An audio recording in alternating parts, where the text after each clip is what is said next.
Hey, what's going on, everyone? So, if you've been paying any attention to American politics lately, and honestly, how could you not?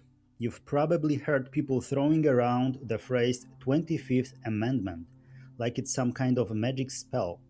Politicians are invoking it, pundits are debating it, and half the internet seems to think it's either the solution to everything or the beginning of a coup.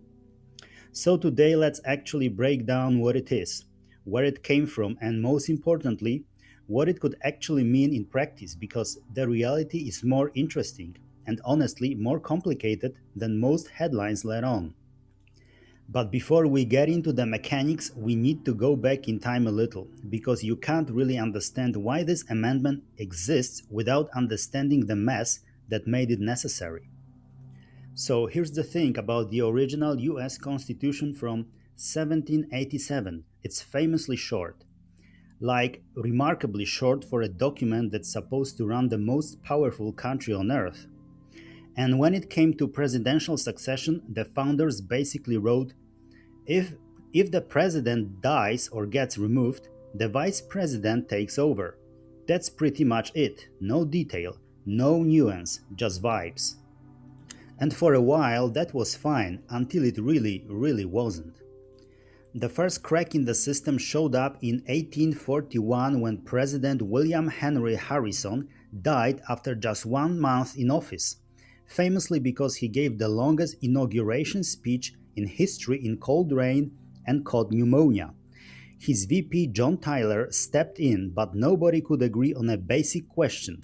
Was Tyler now the actual president or just an acting president filling in temporarily? It sounds like a technicality, but it matters enormously because one means you have full power and the other means every decision you make could be challenged later. Then in 1865, Abraham Lincoln is assassinated. Andrew Johnson takes over. Fine, more or less. But the system is still just running on assumptions and gentlemen's agreements. Fast forward to 1919, and this one is genuinely wild. President Woodrow Wilson suffers a massive stroke.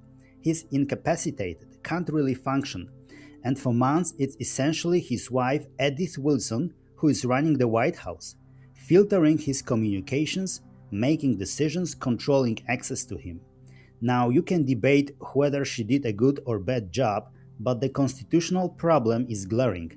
Nobody elected her to anything, and every executive order, every decision made during that period, all of it exists in a legal gray zone. Contracts signed on the basis of those decisions, treaties, appointments, all potentially challengeable. That's not just a political problem, that's a massive legal liability. But the moment that really forced Congress to act was November 22nd, 1963, Dallas, the Kennedy assassination, because after JFK was shot and Lyndon Johnson was sworn in on Air Force One, something uncomfortable became obvious. The vice presidency was now empty, and it stayed empty for over a year until the 1964 election. Think about what that means. If something had happened to Johnson during that window, and remember, this is the height of the Cold War, with the nuclear weapons pointed at American cities, who takes over? The answer was the Speaker of the House, which sounds fine until you realize that means the head of the legislative branch would suddenly also be running the executive branch. That's not just awkward, it's a fundamental breakdown of the separation of powers that the entire American system is built on. Congress had seen enough. Something had to be done.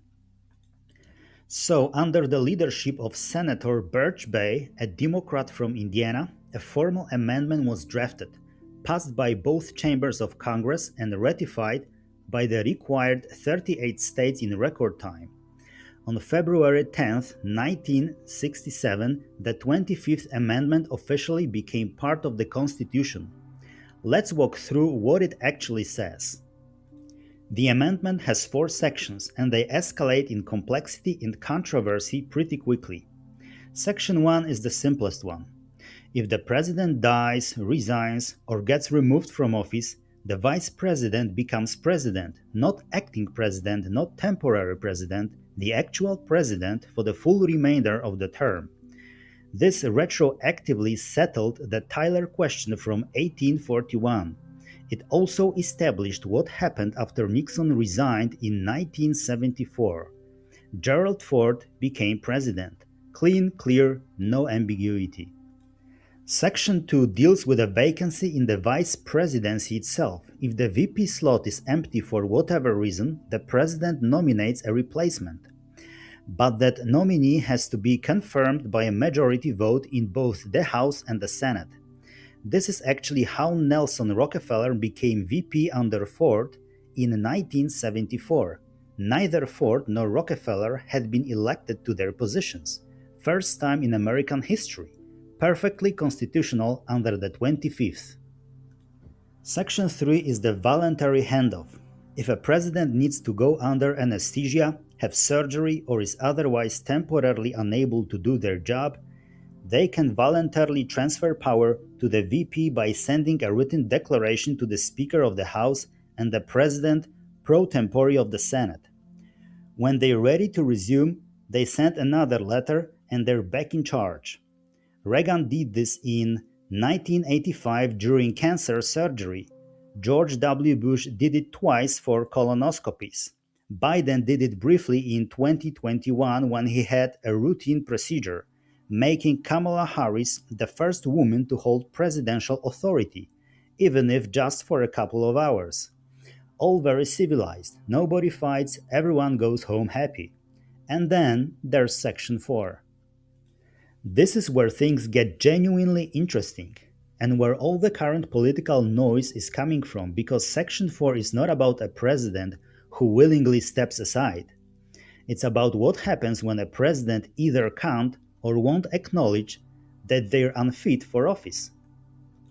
Here's how it works. The vice president, together with a majority of the cabinet, that's the heads of departments like State, Defense, Treasury, and so on, typically around 15 people, can submit a written declaration to congressional leadership stating that the president is unable to discharge the powers and duties of his office. The moment that letter is delivered, the VP immediately assumes the powers of acting president. No vote needed, no court approval, no waiting period. It's instantaneous. Now the president can fight back. They can send their own letter saying, actually, I'm completely fine, give me my job back. But here's the catch. If the VP and cabinet majority respond within 4 days and say, no, we stand by our assessment, the whole thing goes to Congress. Congress then has 48 hours to convene and 21 days to reach a decision. To permanently remove the president, you need a 2/3 supermajority in both the House and the Senate. That's a very high bar. But during those 21 days, the VP is running the country with full presidential authority. They could theoretically sign on or reverse executive orders, make appointments, conduct foreign policy, the works.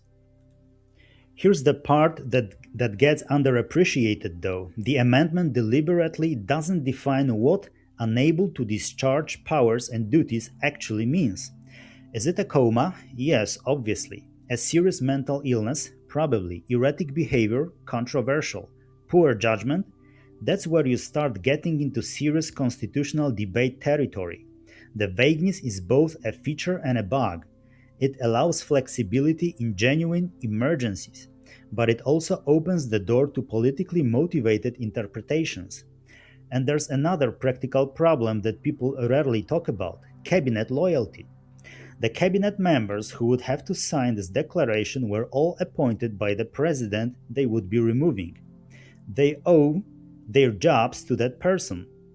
Getting 8 or more of them to sign off on something this explosive, knowing the political fallout, knowing they might be fired the second the president finds out, is an enormous ask.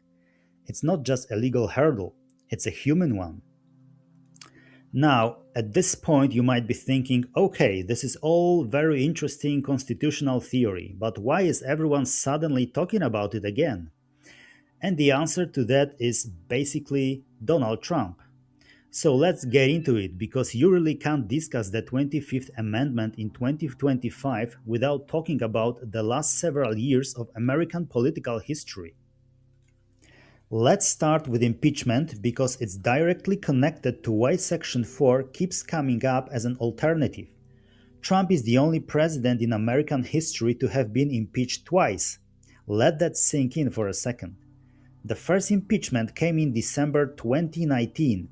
The House of Representatives charged him with abuse of power and obstruction of Congress, stemming from a phone call with Ukrainian President Zelensky in which Trump appeared to pressure Ukraine to investigate his political rival Joe Biden, while military aid to Ukraine was being withheld.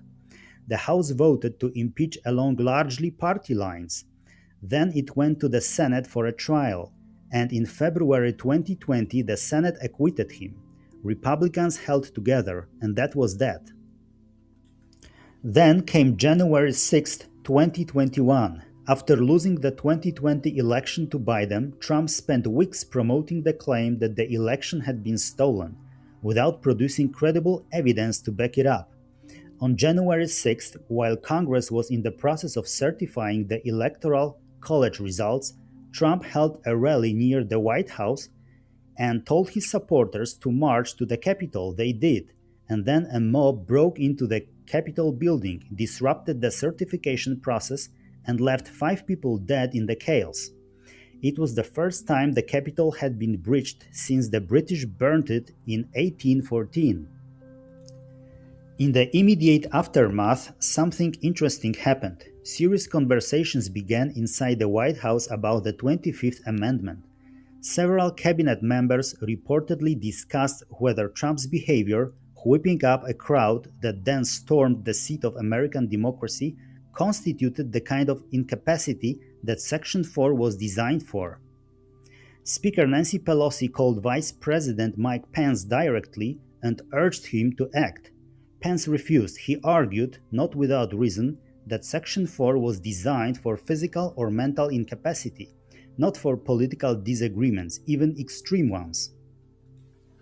So instead, Congress moved to impeach Trump a second time, this time for incitement of insurrection. The House voted to impeach with a historically bipartisan majority, including 10 Republican members. It was the fastest impeachment in history. It happens just 1 week before Trump's term ended. Then the Senate trial took place after Trump had already left office, and once again he was acquitted. This time 57 senators voted to convict, a majority, but still short of the two-thirds needed. 7 Republicans crossed the aisle, the most bipartisan impeachment vote ever, but not enough. So here's the political reality that emerges from all of this. Impeachment has been tried against Trump twice. It has failed twice. Each time the mechanism ran into the same wall. It requires a two-thirds Senate supermajority. And as long as Republican senators largely stick together, that threshold is essentially unreachable for anything related to Trump. Which is precisely why, when Trump returned to the presidency in January 2025, a growing number of lawmakers, and we're talking dozens of members of Congress, both Democrats and some Republicans, started looking at Section 4 of the 25th Amendment as a different avenue. Because unlike impeachment, which is explicitly a political and legal process requiring congressional supermajorities from the start, the 25th Amendment mechanism begins with the cabinet and the vice president. It's a different track entirely. The concerns being raised publicly include erratic decision-making, statements that have alarmed foreign allies, and behavior that a number of prominent psychiatrists and mental health professionals have weighed in on publicly, arguing in open letters and congressional testimony that what they're observing from the outside raises serious questions about fitness for office. Now, diagnosing someone from a distance is controversial. The American Psychiatric Association actually has guidelines against it, but the fact that these conversations are happening at all, loudly and in public, tells you something about where we are. The practical obstacles remain enormous though. Trump's cabinet was carefully selected for loyalty. Getting a majority of them to sign a declaration against him would require a level of collective courage that, historically, cabinets have rarely shown, and even if they did, you would still need two-thirds of Congress to make it permanent, the same wall that stopped impeachment twice. So the 25th Amendment, at least Section 4, remains what it has always been, a theoretical option, a constitutional pressure valve, something that exists on paper and generates enormous political heat every time someone mentions it, but has never actually been used. Which raises the obvious question, beyond the Trump specifics, is it even realistic in any scenario? Let's talk about the deeper mechanics and what it would actually take. The mechanism requires not just political will but political courage, and those two things don't always show up together. Cabinet members would need to essentially declare war on the person who gave them their jobs. Then, two-thirds of both chambers of Congress would need to agree. In a polarized political environment where even basic legislation struggles to pass, that's a colossal mountain to climb. There's also a deeper philosophical tension here that's worth sitting with. In a democracy, the idea is that voters decide who leads. The 25th Amendment essentially creates a mechanism where a small group of unelected officials, cabinet secretaries, can override the will of millions of voters. The justification is that there are extreme circumstances where the public interest requires urgent action that can't wait for an election. But where exactly is that line? Who draws it? Defenders of the amendment say, look, sometimes a leader becomes genuinely incapable and the democratic process simply moves too slowly to respond. Critics say this is exactly the kind of mechanism that, in the wrong hands, could be used to execute a slow-motion political coup dressed up in constitutional language. Both of those things can be true at the same time. That's kind of the point. It's a blunt instrument designed for rare extreme situations, and the reason it comes with so many safeguards is precisely because the founders' intellectual descendants understood how badly it could be abused. So where does that leave us? The 25th Amendment, and Section 4 in particular, is one of those pieces of constitutional machinery that most Americans never think about until a moment of crisis forces it into the headlines. It was designed to solve real problems: the chaos of unclear succession, the danger of an incapacitated commander-in-chief in a nuclear age, the need for continuity in a system where so much depends on one individual. But it was also designed for a political environment that assumed a basic level of institutional good faith, where cabinet members would put country above personal loyalty, where congressional majorities would act on conscience rather than party discipline. Whether that environment still exists is, to put it gently, an open question. What we do know is this: impeachment has been tried against Trump twice and failed twice. The 25th Amendment has been discussed in relation to Trump at least twice and gone nowhere both times. At some point, we have to ask whether the American constitutional system has the tools it needs to deal with situations its designers never fully anticipated, or whether new ones are needed. That's not a comfortable question, but it's an important one, and understanding the mechanics of what already exists, like the 25th Amendment, is the first step toward answering it. Okay, if you found this useful, hit that like button and subscribe if you're new here. Do you think Section 4 will ever actually be triggered against a sitting president? And if it were, what do you think would happen? That's it for today's video, and see you in the next one.